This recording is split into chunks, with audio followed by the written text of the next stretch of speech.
आता या तारखेपासून लॉकडाऊन लागू होणार. संपूर्ण देशात 5 नवे नियम लागू होणार. आता सगळं बंद. कामाला जाणाऱ्यांना घरूनच काम या तारखेपासून करावे लागणार. वर्क फ्रॉम होम सुरू. शाळा कॉलेज बंद होऊन ऑनलाईन शाळा कॉलेज या दिवशीपासून सुरू. आता तारीख झाली फिक्स.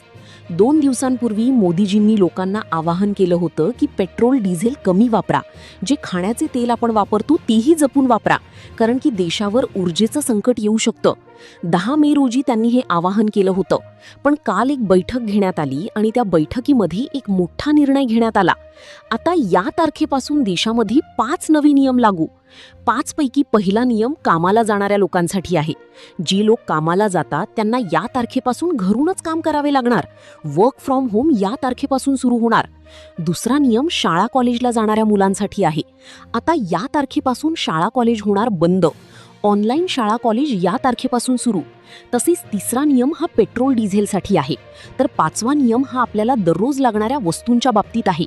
पहा, कालपर्यंत फक्त चर्चा होती की लॉकडाऊन लागतंय की काय, वर्क फ्रॉम होम सुरू होतंय की काय, कोरोनाच्या वेळी जसे ऑनलाईन शाळा कॉलेज सुरू होते तसे होणार का. पण अखेर त्याची तारीख आता फिक्स झाली. सरकारच्या माध्यमातून आता थेट तारीख देण्यात आली, ज्यामुळे या सगळ्या चर्चांना पूर्णविराम लागला. आता थेट तारीख आणि नियमावली समोर आलेली आहे. मग ही लॉकडाऊन कशा पद्धतीने असणार, कोणत्या कोणत्या लोकांना वर्क फ्रॉम होमची परवानगी मिळणार, पेट्रोल डिझेलच्या बाबतीत नवे नियम काय असणार, कोणत्या तारखेपासून शाळा कॉलेज हे ऑनलाईन होणार, काय आहे लॉकडाऊनची फिक्स तारीख, सगळी सविस्तर माहिती आपण पाहणार आहोत. आता देशात ऊर्जा संकटाचा इशारा खुद्द मुख्यमंत्र्यांनी प्रधानमंत्री यांनी दिला होता. त्यानंतर लोकांना प्रश्न पडला होता की जे लोक कामाला जातात त्यांना पहिला प्रश्न वाटला होता की आम्हाला घरून काम कधीपासून करायला सुरू होईल, वर्क फ्रॉम होम केव्हा सुरू होईल. तसेच त्यांची मुलं मुली शाळा कॉलेजला जातात तर त्यांच्या शाळा कॉलेज ऑनलाईन कधीपासून सुरू होतील, हा प्रश्न त्या ठिकाणी पडायला सुरुवात झाला होता. आवाहन करताच काही लोक पेट्रोल पंपावर धावले आणि अक्षरशः तिथे अगदी हातापाया पडण्याची परिस्थिती आली होती. मराठवाड्यात तसेच विदर्भात अक्षरशः व्हिडिओ व्हायरल होत आहेत. लोकांची गर्दी आणि गर्दीमध्ये होत असणाऱ्या मारामारी. पण आता सरकारने त्यामुळे 5 महत्त्वाचे नियम लागू केले आहेत. आता यातला पहिला नियम असा आहे की जे लोक कामाला जातात त्यांच्यासाठी आहे. जे लोक कुठेतरी कामाला जातात, जॉब करतात, अशा लोकांसाठीचा पहिला नियम आहे. आता त्यानंतरचा दुसरा नियम असा आहे जो शाळा कॉलेजसाठी आहे. ज्यांची मुलं असतील, जे कुणी झेडपी शाळेत जातात, इंग्लिश मीडियम शाळेमध्ये जातात किंवा कोणत्याही कॉलेजमध्ये जातात, त्यांच्यासाठी काय नियम आहेत, काय नियम बदलणार, ऑनलाईन शाळा कधीपासून सुरू होणार, असल्या संदर्भातला दुसरा नियम आहे. तर तिसरा नियम पेट्रोल डिझेल संदर्भातला आहे. पहा, आता जर तुमच्याकडे गाडी असेल तर 2 व्हीलर असेल, 4 व्हीलर असेल, त्याला तुम्ही पेट्रोल डिझेल जर तुम्हाला भरायचं असेल तर या तारखेपासून सगळे नियम जे आहेत ते वेगळ्या पद्धतीने असणार आहेत. पूर्वी काय, पैसे दिले की पेट्रोल डिझेल मिळायचं, पण आता हे नियम जर पाळले नाही तर पेट्रोल डिझेलचा एक थेंबही तुम्हाला मिळणार नाही. तर 5वा नियम हा सगळ्यात भयंकर आहे, कारण की तो सगळ्यांशी निगडीत आहे. ज्या दररोजच्या वस्तू लागतात त्या संदर्भातील काही नियम आहेत. टप्प्याटप्प्याने आपण नियम पाहणार आहोत. त्यानंतर आपण सगळ्यात महत्त्वाची गोष्ट जी पाहणार आहोत की तारीख नेमकी काय आहे, काय तारखेपासून तुम्हाला हे नियम लागू होतील, शाळेचा नियम कधीपासून, वर्क फ्रॉम होमसाठी कधीपासून. टप्प्याटप्प्याने माहिती पाहतोय, पण एकही नियम तुम्ही मिस करू नका. आता पहिला नियम आहे पहा. पहिला नियम अशा लोकांसाठी आहे जी कामाला जातात. जे लोक रोज नोकरीसाठी, कामासाठी घराबाहेर पडतात, त्यांच्यासाठी हा पहिला आणि सर्वात महत्त्वाचा नियम आहे. नवीन नियमानुसार IT कंपन्या, डिजिटल सेवा देणाऱ्या कंपन्या आणि ज्या कर्मचाऱ्यांचे काम कॉम्प्युटर किंवा लॅपटॉपवर चालते त्या सर्वांना आता पूर्णपणे वर्क फ्रॉम होम म्हणजेच घरून काम करणे बंधनकारक करण्यात येत आहे. आता त्याची तारीख काय असणार आहे, कधीपासून हे लागू होणार, याची तारीख देखील आता आलेली आहे. मग ती तारीख काय आहे, पुढील 20 सेकंदात आपण पाहतोय. दिल्लीमध्ये आधीच सरकारी कर्मचाऱ्यांना आठवड्यातून 2 दिवस घरून काम करण्याचे आदेश दिले गेले आहेत. पण आता हा नियम खासगी क्षेत्रालाही लागू केला जात आहे. या नियमाची वेळ आणि पद्धत अशी असेल की कंपन्यांना आपल्या कर्मचाऱ्यांची शिफ्ट अशा प्रकारे व्यवस्थापित करावी लागेल जेणेकरून ऑफिसमधील विजेचा आणि रस्त्यावरील इंधनाचा वापर शून्यावर येईल. ज्यांना ऑफिसमध्ये येणे अत्यंत गरजेचे आहे त्यांनाच फक्त परवानगी दिली जाईल. यामुळे रोज लाखो लोक जे गाडीवरून ऑफिसला जातात त्यांचा पेट्रोल डिझेलचा खर्च वाचणार आहे आणि देशातील इंधनाचे संकट कमी होण्यास मदत होणार आहे. आता पहिल्या नियमांतर्गत जे लोक कामाला जातात तर त्यांच्यासाठी जो पहिला नियम होता, आता दुसरा नियम शाळा कॉलेजेससाठी आहे. म्हणजे ज्यांची मुलं मुली शाळेत जातात, कॉलेजला जातात, तर मग त्यांच्यासाठीच काही नियम आला. काय बदल त्याच्यामध्ये होता, तारखा काय आलेल्या आहेत ते एकदा पाहूया. दुसरा मोठा नियम हा थेट आपल्या मुलांच्या शिक्षणाशी आणि शाळा कॉलेजेसशी निगडीत आहे. रोज सकाळी लाखो मुले स्कूल बस, ऑटो किंवा स्वतःच्या गाड्यांनी शाळा कॉलेजला जातात. यामुळे मोठ्या प्रमाणावर इंधनाचा वापर होतो. म्हणूनच सरकारने आता सर्व शाळा आणि कॉलेजेस पूर्णपणे ऑनलाईन मोडवर नेण्याचा निर्णय घेतला आहे. या नियमानुसार प्राथमिक शाळेपासून ते मोठ्या कॉलेजपर्यंतचे शिक्षण पुन्हा एकदा मोबाईल आणि लॅपटॉपच्या स्क्रीनवर सुरू होईल. शाळांच्या वेळांमध्ये देखील बदल केला जाऊ शकतो, जेणेकरून ऑनलाईन शिक्षणासाठी इंटरनेट आणि विजेचा वापर योग्य पद्धतीने करता येईल. शिक्षणाचे नुकसान होऊ नये म्हणून सरकार काही विशेष शैक्षणिक चॅनल्स देखील सुरू करणार आहे, जेणेकरून ज्या भागात इंटरनेटचा प्रश्न आहे तिथली मुले टीव्हीच्या माध्यमातून शिकू शकतील. पण या ऑनलाईन शाळा आणि वर्क फ्रॉम होमची घोषणा झाल्यानंतर तुमच्या घरातील किराणा आणि पेट्रोलच्या दरांवर काय परिणाम होणार, नक्की कोणत्या तारखेला हे सगळे नियम कडक केले जाणार आहेत, पुढे पहा. तिसरा नियम हा आपल्या रोजच्या फिरण्यावर आणि सामाजिक जीवनावर मर्यादा आणणारा आहे. जे लोक संध्याकाळी विनाकारण फिरायला बाहेर पडतात किंवा पाहुणे रावळ्यांकडे जाण्यासाठी गाड्या काढतात, त्यांच्यावर आता कडक निर्बंध असणार आहेत.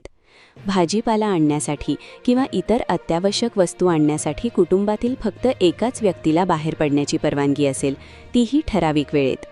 तुम्हाला जर भाजीपाला किंवा किराणा आणायचा असेल तर सकाळी आणि संध्याकाळी काही तासांचीच सवलत दिली जाईल. दूरच्या नातेवाईकांकडे जाण्यावर सध्या पूर्णपणे बंदी असेल. जर कोणाला तातडीच्या कामासाठी बाहेर पडायचे असेल तर त्यांना सार्वजनिक वाहतूक व्यवस्था म्हणजेच एसटी बस किंवा मेट्रोचा वापर करावा लागेल. खाजगी गाड्या रस्त्यावर काढण्यासाठी सबळ कारण द्यावे लागेल, अन्यथा कडक कारवाई केली जाईल. चौथा नियम हा या संपूर्ण संकटाचा केंद्रबिंदू असलेल्या पेट्रोल आणि डिझेलसाठी आहे. देशातील कच्च्या तेलाचा साठा वेगाने कमी होत असल्यामुळे सरकारने इंधनाच्या वाटपावर रॅशनिंग आणण्याचे ठरवले आहे. आता तुम्ही पेट्रोल पंपावर जाऊन हवं तितकं पेट्रोल किंवा डिझेल खरेदी करू शकणार नाही. प्रत्येक वाहनासाठी महिन्याला किंवा आठवड्याला पेट्रोलची एक मर्यादा ठरवून दिली जाईल. खाजगी चारचाकी गाड्या आणि दुचाकी गाड्यांना ठरवून दिलेल्या प्रमाणातच इंधन मिळेल. तसेच पेट्रोल पंपावर होणारी गर्दी टाळण्यासाठी गाड्यांच्या नंबर प्लेटनुसार दिवस ठरवले जाऊ शकतात. उदाहरण, सम आणि विषम नंबर. कॅन किंवा डब्यांमध्ये पेट्रोल डिझेल भरून घेण्यावर पूर्णपणे बंदी घालण्यात आली आहे. केवळ रुग्णवाहिका, अग्निशामक दल आणि अत्यावश्यक सेवांच्या गाड्यांनाच अमर्यादित इंधन पुरवठ्याला जाईल. विचार करा मित्रांनो, जर पेट्रोल डिझेल मर्यादित मिळाले तर किराणा मालाचे भाव किती वाढतील. किराणा दुकानांसाठी सरकारने कोणता 5वा नियम आणला आहे आणि ही तारीख नेमकी कधी फायनल होणार, जाणून घेऊया. 5वा आणि शेवटचा नियम आपल्या स्वयंपाकघराशी म्हणजेच किराणा मालाशी संबंधित आहे. जेव्हा जेव्हा लॉकडाऊन किंवा बंदीची चर्चा होते तेव्हा लोक घाबरून दुकानांवर गर्दी करतात आणि 6 महिन्यांचे धान्य भरून ठेवतात. यामुळे बाजारात कृत्रिम टंचाई निर्माण होते आणि महागाई वाढते. ते रोखण्यासाठी सरकारने किराणा दुकानांवरही नियंत्रण आणले आहे. आता कोणत्याही ग्राहकाला एका मर्यादेपेक्षा जास्त तेलाचे डबे, साखरेची पोती किंवा गव्हाचे पीठ खरेदी करता येणार नाही. दुकानदार प्रत्येक कुटुंबाला आवश्यक असणाऱ्या वस्तूच ठराविक प्रमाणात विकतील. साठेबाजी करणाऱ्या दुकानदारांवर आणि ग्राहकांवर थेट गुन्हे दाखल केले जातील. गॅस सिलेंडरच्या बाबतीतही ज्यांच्याकडे आधीच 2 सिलेंडर आहेत त्यांना पुढील काही महिने नवीन बुकिंग करता येणार नाही, जेणेकरून गरजू लोकांना गॅस मिळू शकेल. मित्रांनो, हे 5ही नियम ऐकल्यानंतर तुम्हाला वाटेल की देशामध्ये उद्यापासूनच सर्व काही बंद होणार आहे. पण आता सर्वात महत्त्वाची आणि दिलासादायक बाब समजून घ्या. केंद्र किंवा राज्य सरकारच्या माध्यमातून अद्याप अधिकृतपणे कोणताही लॉकडाऊन लागू करण्यात आलेला नाही ना तसा कोणताही GR निघालेला आहे. ही सर्व माहिती सध्या देशात सुरू असलेल्या इंधन संकट, जागतिक युद्धजन्य परिस्थिती आणि दिल्लीत सुरू असलेल्या प्राथमिक चाचणीवर आधारित आहे. सरकारी आणि खाजगी कंपन्या अजूनही परिस्थितीचा अंदाज घेत आहेत. सरकारचा प्रयत्न आहे की सामान्य माणसाला त्रास न देता केवळ आवाहन करून ऊर्जेची बचत कशी करता येईल. त्यामुळे सोशल मीडियावर पसरणाऱ्या कोणत्याही अफवांवर विश्वास ठेवून पेट्रोल पंपावर रांगा लावू नका किंवा किराणा दुकानात गर्दी करू नका. जेव्हा सरकार अधिकृत गाईडलाईन्स किंवा तारीख जाहीर करेल तेव्हा आमचे चॅनल ती माहिती तुमच्यापर्यंत सर्वात आधी पोहोचवेल. तोपर्यंत शांत राहा, संयम ठेवा आणि सतर्क राहा. आता या संपूर्ण परिस्थितीमध्ये एक सुजाण नागरिक म्हणून तुम्ही काय करू शकता आणि या माहितीचा फायदा कसा घेऊ शकता याबद्दल मी तुम्हाला काही सोप्या आणि अत्यंत महत्त्वाच्या गोष्टी सांगणार आहे, ज्या आजपासूनच अंमलात आणू शका. पहिली गोष्ट म्हणजे ही माहिती फक्त ऐकून सोडून न देता सर्वात आधी तुमच्या कुटुंबात इतर सदस्यांसोबत आणि मित्रांसोबत शेअर करा, जेणेकरून त्यांच्या मनात असलेली भीती आणि संभ्रम दूर होईल. या व्हिडिओच्या खाली दिलेल्या कमेंट बॉक्समध्ये जाऊन तुमच्या भागातील सध्याची परिस्थिती काय आहे, तिथल्या पेट्रोल पंपावर खरोखर गर्दी आहे का, किंवा किराणा दुकानात काही टंचाई जाणवत आहे का, हे आम्हाला नक्की लिहून कळवा. तुमच्या कमेंट्समुळे इतर प्रेक्षकांनाही जमिनीवरील अचूक परिस्थिती समजण्यास मदत होईल. दुसरी महत्त्वाची गोष्ट म्हणजे जर तुम्हाला भविष्यात वर्क फ्रॉम होम किंवा ऑनलाईन शाळांची तयारी करायची असेल तर आत्तापासूनच तुमच्या इंटरनेट कनेक्शनची आणि डिजिटल साधनांची तपासणी करून ठेवा. ऑफिसच्या कामासाठी किंवा मुलांच्या अभ्यासासाठी लागणारे आवश्यक ॲप्स मोबाईल आणि लॅपटॉपमध्ये अपडेट ठेवा, जेणेकरून ऐनवेळी कोणतीही धावपळ होणार नाही. तिसरी गोष्ट म्हणजे आपल्या रोजच्या आयुष्यात लहान लहान बदलांमधून इंधन आणि वीज वाचवण्याचा प्रयत्न करा. विनाकारण गाड्या बाहेर काढणे टाळा. जवळच्या अंतरासाठी पायी जा किंवा सायकलचा वापर करा. घराबाहेर पडताना घरातील सर्व इलेक्ट्रॉनिक उपकरणे आणि दिवे बंद आहेत ना याची खात्री करा. सरकार अधिकृतपणे काय निर्णय घेते यावर लक्ष ठेवण्यासाठी आमच्या चॅनलचे नोटिफिकेशन ऑन करून ठेवा, जेणेकरून कोणत्याही खोट्या बातम्यांना तुम्ही बळी पडणार नाही. शेवटी मला तुम्हाला एवढेच सांगायचं आहे की अफवांवर विश्वास ठेवू नका. स्वतःची काय आपल्या कुटुंबाची काळजी घ्या. तुमच्या मनात या नियमांबद्दल काय विचार आहे ते खाली कमेंट्स करून आम्हाला नक्की सांगा. धन्यवाद.